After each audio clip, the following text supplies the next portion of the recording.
Welcome to another episode, everyone.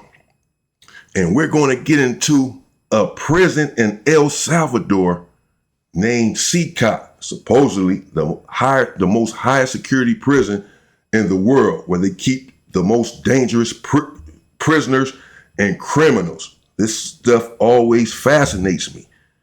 Let's get into it. What you see behind me is the world's strictest and largest prison. This mega prison has a capacity of 40,000. Prisoners here are the most unsafe people you can even imagine. How many people's lives have you ended? Is it 5 or 10? How many? More than 50. MS-13 and many other gangs. These are animals. These aren't people. They're psychopaths. This is your president, Trump. Said that they're all animals. They have a lot of tattoos on their faces. As you can see, they're all tatted up. This is in El Salvador. And they have these individuals pegged, not as human beings, but as animals. And apparently, they're treating them as such in this prison. Well, let's see. Psychopaths, the kind of people we have here. We are about to see the worst of the worst. Welcome to Cecot, the world's largest prison by capacity in El Salvador, which was constructed to imprison the highest profile criminals. Those who enter this prison are destined never to leave alive. There's no way out. How are you gonna come out of this? The reason why this small country of 6 million needs the largest prison is the gangs. Once dominating the country, these gangs faced a dramatic crackdown starting in March 2022. Under President Nayib Bukele's administration, over 70,000 individuals, about 2% of the country's adult population, were arrested within just 16 months. Buses transported thousands of chained gang members to Cecot in a tightly coordinated nighttime operation. Damn, look at that. Look how they got them. Look how they got them cuffed up, backs bent over, running through this meal like some sort of sheep or something, man. This is crazy. They said they rounded up a lot of them at night and they did a big crackdown and opened up this prison to house these individuals. Something doesn't seem right. Sitting one behind the other, heads lowered, they looked like a single mass. Surrounded by armed guards, none of them dared to resist commands. Their life has changed in a day. In this documentary, we will interview one of them, one of the most ruthless gang leaders, known by the nickname Psycho. 10 minutes. You only have 10 minutes. Built in 2022, this massive prison is made up of 8 separate modules spread over 410 acres of land. Built in 2022, so that's it. As soon as the president came, apparently, with this crackdown over there in El Salvador, built this prison, Cecot, to put all of these individuals in there, all these gangs, all these gang leaders and this and that. That's why all these people have tattoos. He rounded up the gangs and put them all in this very high security prison. It looks like there's no escape. Each pair of modules is enclosed by 2 separate 3-meter high walls with razor wire. The entire facility is surrounded by a towering 9-meter high wall with a 3-meter high electric fence carrying 15,000 volts. 19 watchtowers are ensuring nothing escapes notice. The entire design doesn't just prevent escape, it erases the very idea of it. Hello. Hello, we have permission from the presidency. The soldiers stopped us. We're hoping this will be the last checkpoint. The jammers blocked all signals within a 2-kilometer radius of Cecot, completely cutting off all communication. Over 600 soldiers work only to secure the perimeter. Damn. We are gonna leave all of our belongings here. So they got the place like the Pentagon. They cutting off all communication. They got the place like the Pentagon. Oh, man. We're entering the prison. We will only carry our cameras and microphones, that's it. Pass slowly. Okay, if there's one AI site builder you need to meet, it's this dope tech from Wix. Look at the camera. The body scan. I forgot my wedding ring on. Well, that needs to be put away over there. This high-capacity X-ray scanner even shows bones and internal organs. They don't give a damn about your wife in there. Take that wedding ring off. You ain't married no more. And then look at this X-ray scanner right here. If you got anything, you didn't keistered anything, as we call it, hoop something, which means stuck something up your rectum to get inside of the prison, you go through this machine, right? It's going to see it. It's going to catch everything. Look, it has a straight shot through your body. Whatever you got, look, it's showing you straight bone right there in your legs. It's showing bones. So anything else that's in there, it's going to pick it up. It's going to detect it. This is very high tech, very high security. Organs. It's mainly used to scan newcomers, ensuring no one tries to sneak in anything forbidden on their body before entering. The inmates used to swallow some objects, or they would try to bring them in vaginally or anally. Micro SD memory cards, microchips, and not only that, even phone charges. Another thorough body search has been conducted. Take off your shoes. They even inspected inside our socks. It took us around 1 hour just to pass through security, even though we were invited as media after months of applying. Guards are wearing masks because they're doing a risky job here. So if they get identified, it might be riskier for them to go to town centers because these gangs, they have a lot of connections. So they have to keep their identity secret. Why don't you wear a mask? I have to talk to them face to face, looking them in the eye. They already know who I am. We're in the registration room. This area is for inmates only. When a criminal is captured on the street, they don't carry ID or give their real name. That's why their fingerprints and photographs are taken here to enroll in the system. Once they become a permanent part of... Look, what the fuck? Look how he got him. Dude cuffed up. He just got him bent over. That's how he walking. What the hell is this, man?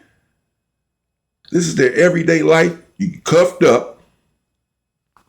Don't none of them have any clothes on, ever. They all in their underwear. The inmates, the incarcerated people. Every picture I see, every clip I see, they're in their damn underwear. They can't even get dressed in there. It's humiliating. It's meant to emasculate you.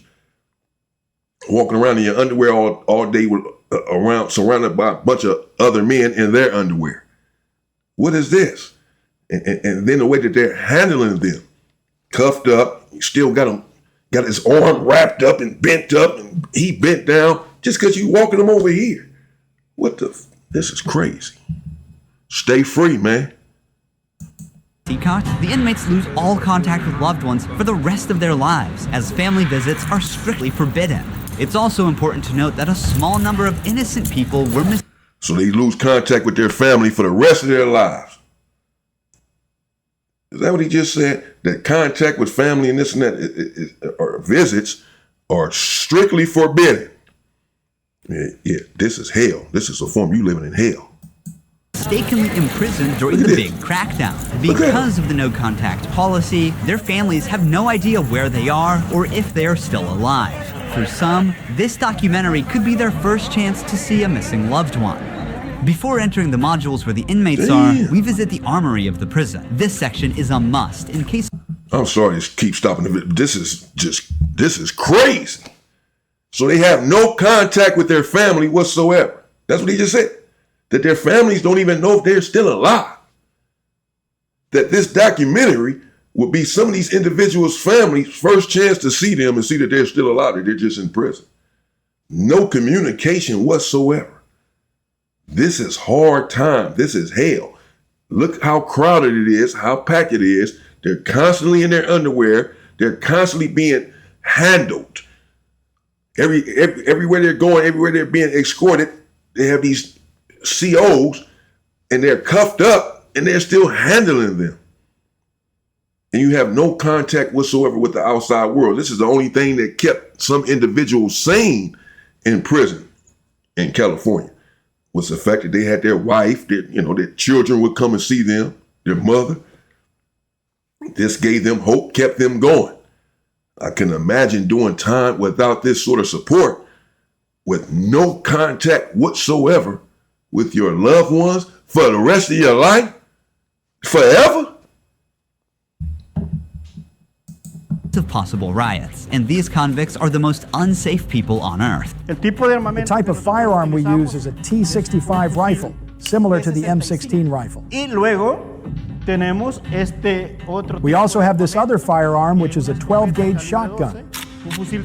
A Sig Sauer rifle allows us to maneuver in spaces that are too tight to move. Whenever criminals are arrested and dragged to the bus, various cuffs and chains are used to restrict their movements and minimize the risk of harm to officers. Has there ever been a riot? So far, there have been no escape attempts. We have the worst of the worst within criminal organizations here. The riot gear consists of a head protection, a face shield, neck protection, an anti-trauma vest, leg protectors, shin guards, and of course, a shield. Generally, in the prisons, we see inmates invent any kind of handmade weapon, like awls or knives. They are fully protected. You can see how he protects his feet. Since this prison is so large, we have to hop on this bus. We are entering the module area. To keep the country safe, 1,000 staff members work inside Cecot. It is impossible, but let's just imagine that an inmate get out of the fortress. These pebbles that you see are put here intentionally because when they walk on these pebbles, it works like an alarm system. It makes a noise, they cannot sneak away. Have they tried to escape? No. Could they try? Difficult, because they would have to go through a series of security rings. Cecot was built with its own infrastructure in an isolated area, including an electrical and sewage system to prevent external interference. Wow. This game, I did something on you're Cecot not ready before. for it. I did do a video on that before, I do recall. In case of an electricity cut or water supply issue, the cisterns and power plants will maintain operations for up to a week. I'm so excited. So they got their own sewer system so that no one from the outside can come inside of this prison, not even maintenance or whatever. You know, wow, this is vicious, man. We're gonna be face to face with the most dangerous criminals in the world. It is pretty tense. We are entering one of the modules now. You are seeing the third and fourth modules next to each other. An offender who enters one of these buildings never exits through these doors. What? In a few steps, we'll be surrounded by more than 2,500 inmates. It's like stepping in the middle of controlled chaos.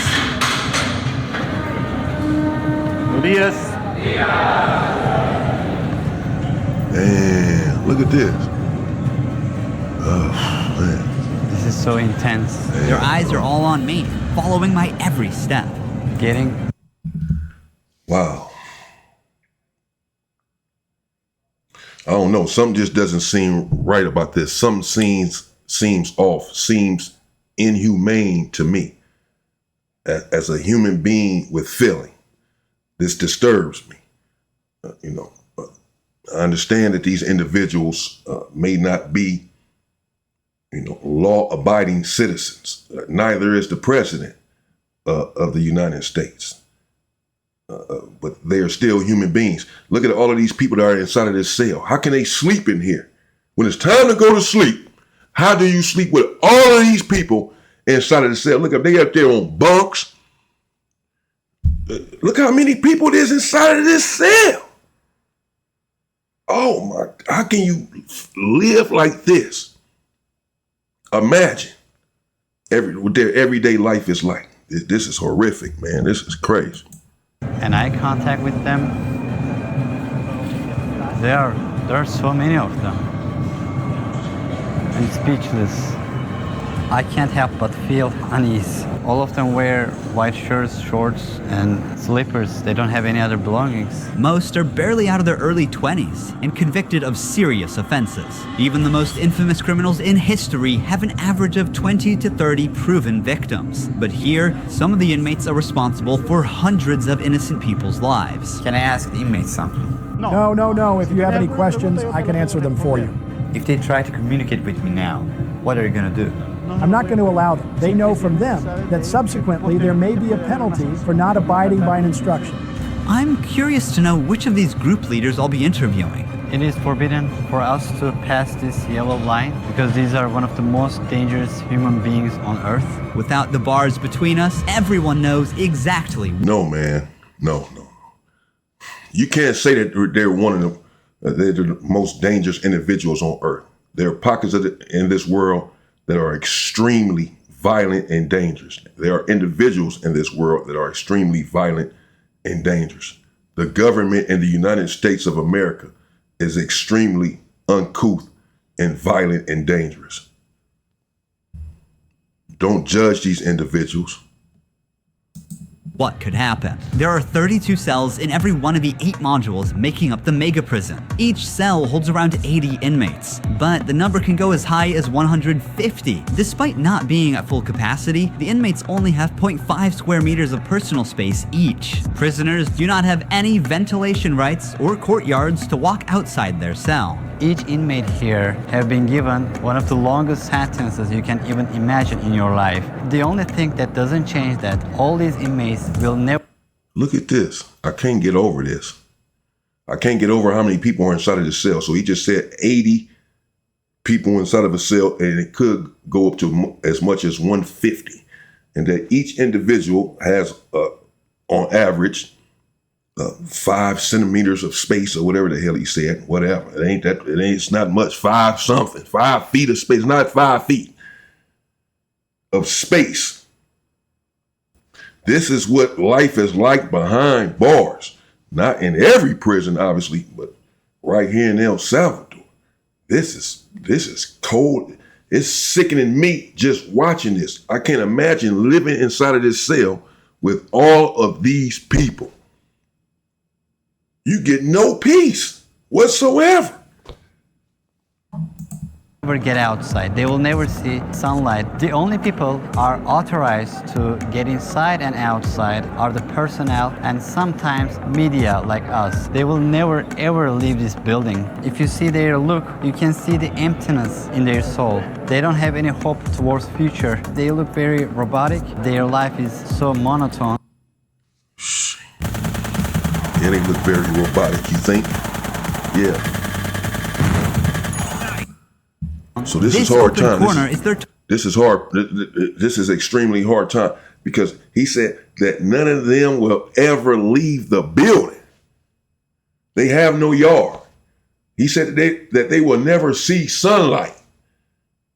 So unlike in California prisons and other states or whatever, where you at least go out of your cell for 1 hour a day, they have laws stipulating this, that they at least have to let you out your cell for 1 hour a day or what have you. Get yard twice a week. Even if it's a little yard and you just out there by yourself because you're in a hole or in the shoe and you walking around the yard by yourself or inside of a cage, you still have to be outside to experience sunlight, life. This is heart-wrenching right here. You know, now I understand that these individuals may not be perfect. He just said that some of them are responsible for hundreds of innocent people losing their lives. Don't know the accuracy of this statement, but we can all, for the sake of the argument, just say that they might not be, you know, the best of human beings as it relates to treating one another kindly. We're all a product of our environment. And it doesn't mean that they can't change their ways or change their life. To lock them up like this and throw away the key, to say that they will never see sunlight again, that they have to stay right here in this cell, 150 individuals for the rest of their life, like this. It's enough to make a man lose it, of course. And coupled with the fact that there is absolutely no family contact and all of that whatsoever, that makes no sense. This is tough prison. This is tough life right here. Toilet area. They have like 2 toilets for 80 inmates. It's literally humiliating these inmates. Like their whole confidence is disciplined here. The same place where they use the toilet is also where they take showers. What? To clean themselves, they use plastic dippers in a single shared basin. There's no running water in the cells, so the prisoners have to rely on one blue barrel for drinking water. Where they sleep is these metal bunks. No pillow, no mattress. Each prisoner receives... This is starting to look like torture. And a prison like this will never be allowed in the States. It'll never be allowed in the country. A prison like that, they have no water inside of their cells. All of them people locked up inside of that cell Obviously, it's humid, it's hot. They're gonna be sweating, all those bodies in there, dehydrated, and you have one bucket of water amongst all of you. It was a big bucket, but still, it's enough to cause a fight in there, a riot in there, fighting over the water. Well, how come you won't have a water faucet in there to have an endless supply of water, which is free? Why? Unless you're trying to torture these individuals, man.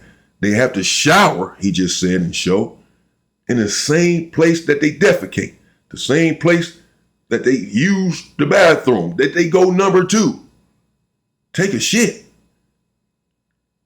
They have to then get in there and shower in this same thing. This is inhumane.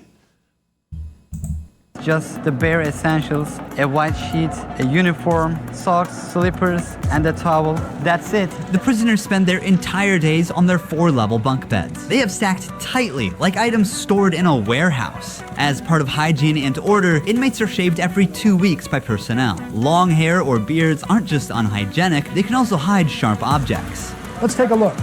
Take off your shirt and line up here. Now they are taking their shirts off. These inmates were once part of the MS-13 and Barrio 18 gangs, which controlled the neighborhoods of El Salvador. These two rival gangs spent years extorting money from locals and causing great suffering to Salvadorans. There is Barrio 18, MS-13 gangs, all together in one cell. That's right, just like that. The entire module is the same. They all live like this. Outside, entering each other's neighborhood could mean being torn apart. Yet here, they are side by side until their last breath. How do they live without attacking one another? They have to learn how to live together. Here, they are in a prison. They are not on the street. Most of the inmates have tattoos covering their entire bodies, even including their faces, showing their loyalty structure. For MS-13, tattoos often include initial letters or the number 13. Members of the other gang use symbols like 18 or 666, which add up to 18 and symbolize the devil, or they use Roman numerals. Having gang tattoos on one's face is a clear sign that they are one of the most ruthless and high-ranking members of the organization. Crossing paths with such a person on the street is the same as staring death in the face. A spiderweb tattoo represents being caught in the web of justice and serving a long prison sentence. The devil horns tattoo is a dark symbol that represents these individuals' worship of the devil. Some even claim that they carried out their actions under the devil's command. A teardrop tattoo signifies that the person has ended someone's life. The number of teardrops indicates how many lives they've taken. If there are 3 teardrops, it suggests that the tattoo's owner has taken so many lives that they've lost count. With the phrase "laugh now, cry later," these masks or clown tattoos send a clear message. Stay strong in the face of hardship now and deal with the consequences later. Are all these people truly bad? They're on another level, high-profile criminals who will never change their mentality. Never sue the other driver after a car accident.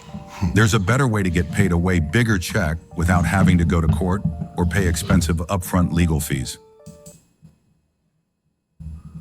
How does he know that they'll never change their mentality? How does he know that?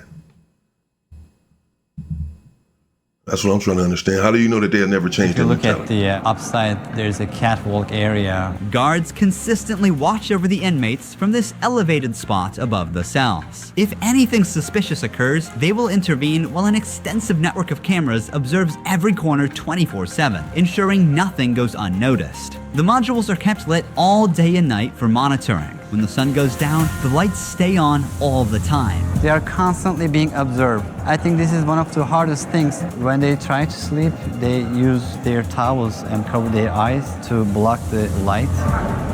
Preacher here is teaching some of the important lessons from the Bible to the inmates. They're doing physical exercise over here. There's a trainer there. This is the only time these inmates get out of their cells. These activities take place for a total of 1 hour per week, under the watch of armed guards. For the rest of the time, they are locked inside. They used to control the streets. Now, they can't even take a step with their free will. It's a rotating schedule. There's not enough space, so they can't all go out on the same day. Has there ever been a chaotic incident when these inmates were outside of their cells? So far, nothing. Whenever we focus the camera on a cell, we often catch a prisoner silently mouthing words. Even behind bars, gang members attempt to send orders to the outside. This prisoner was doing just that, but we censored him to block the message. Despite the crackdown, these groups still hold significant power outside. Rumors suggest they have plans for taking revenge by targeting innocent people. But in response, the authorities threaten to impose even harsher measures on imprisoned members. If they do that, there won't even be one meal in prison. I swear to God, they won't eat a grain of rice. Let's see how long their homeboys last inside. Here they get 3 meal times: breakfast, lunch, and dinner. Breakfast is usually beans and rice. For lunch, they get white rice and pasta. And dinner's pretty much the same. The only thing that changes is the drink. There's no nutritious food like chicken or meat. This is the lunch. It's rice, pasta, and 2 tortillas. Does the menu vary from? That's lunch. There you go, people. Keep fucking around. Keep trying to be tough out here in these streets. That's lunch for you right there. 2 tortillas, some rice, look like somebody threw it up, and whatever that. This is lunch. This is life. This is life behind bars, man. It's not pretty. It's not all that it's cracked up to be. Your homeboys won't be there. It's not worth it. Day to day? No, Is it the same every day? it's always the same. It's for freshmen. Okay. Always the same. They all get the same lunch. This is what they eat every day for the rest of their life. Taste it. Every day. The same shit right. Inmates This must right eat here. their hands and clean their plates before returning them. With a diet lacking in protein, many likely suffer from nutritional deficiencies. Before starting our interview with an inmate, I want to show you one more place that is even more extreme than what you've seen so far. Here we are in the isolation cell area. If inmates break a rule, they can be sent to these isolation cells according to the legislation. The law gives me the right to keep the prisoners in isolation for up to 15 days. These cells have sealed doors. Through this grid, I can see them and identify who's inside. We serve food here, and we also use this space to put handcuffs on them before opening the door to move them from here to their cell. Welcome to the isolation cell. If an inmate misbehaves, this is where he ends up. He won't know the time or how much longer he'll be kept inside. For days or even weeks, he sleeps on this concrete bed without ever leaving. They are cut off from the outside world, left alone with nothing but their thoughts. This is where they supply their water. There's a water basin here. They take their water here, and this is where they pee. The basin for drinking water and the toilets are located side by side. The toilet looks recently used and dirty, suggesting that this cell has recently been used. The only light they have is this little hole that barely lets the sunshine in. This openness is also the sole source of fresh air. Build a website you love. Damn.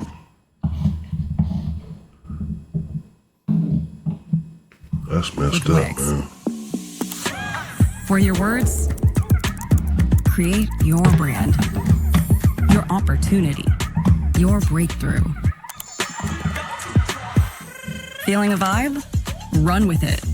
What is the most challenging thing about isolation room according to you? Inside, you don't even see your hands. So when someone is isolated, it is necessary for them to have something, a book, anything, to keep their mind clear. But here, they don't have access to any of that. No matter how tough a criminal is, this kind of isolation breaks them. This is necessary for the type of offenders that we have here. People who once played God by deciding who would live and who wouldn't live deserve the worst punishment. We don't show them mercy. They can ask for forgiveness, and may God forgive them. But here, justice must be served for so many victims, and it's the least they deserve. Now we're going to interview the inmate known as Cecot. He has a 34-year criminal history and has spent the last 25 years as a high-ranking member of an organization. 10 minutes. You only have 10 minutes.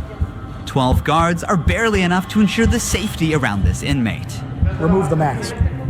What is your name? My name is Marvin Ernesto Medrano Vasquez. How old are you? I'm 41 years old. You don't look 41. You look younger, like 35. That's a good thing that you told me because I feel old. Can I see your tattoos?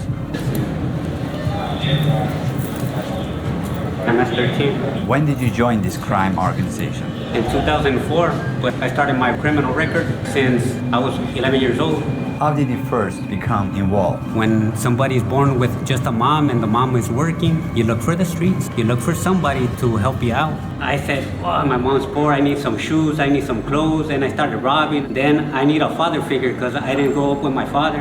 And then I looked the group of gangs. Then I did a side and I came right here to El Salvador trying to change my life, but I seen that there were more gangs right here and I started doing the same thing I did upstate and I got locked up. I've always been one of them persons that wanted to accomplish the things that they put in their minds, and I accomplished everything I had to do right here, but I'm right here. This is how the devil pays the people. Is it true that to join this crime organization, you need to end someone's life? Yeah. But the first one must be one of your relatives, right? Yeah, because you got to gain territory for your gang. I lost my mom, my dad, my son, everything right here because of the gangs.